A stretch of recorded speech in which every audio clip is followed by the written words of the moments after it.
toy ny olo-pirenena no mahafantatra ny raharaham-panjakana. Nanambara ny minisitry ny serasera sy ny kolotsaina Lalatiana Rakotondrasafy Andriatongarivo nandritra ny andro iraisam-pirenena ho an'ny zo mahafantatra fa mananjo alala ny asa ataon'ny fanjakana ny malagasy. Ireto farany tokoa mantsy no mandoa ny karaha-mandrem-piasa amin'ny ministera ireny.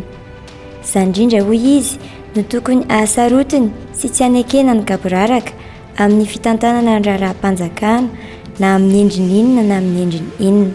Na izany aza, mbola maro ireo malagasy tsy afa-po rehefa manatona birao-panjakana.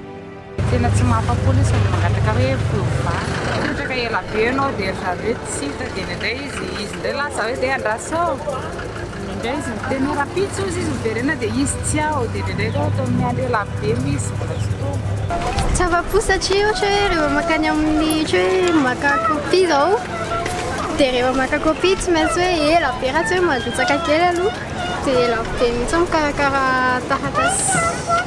Zavatra faran'izay hita amin'izao dia hoe raha manao kopy ianao verena rapitso izay no farany aingana. Indraindray verena tsy haika afaka 2 jours 3 jours fa raha ny ambanivohitra zao aloha no mitady service amin'ny ministère ka ho averinao frais janona aty amin'ny havany aty izy manahirana raha miandry elaela mody izy ohatrinona indray frais zay zany mba tokony hotorian'ny ministère zay zavatra.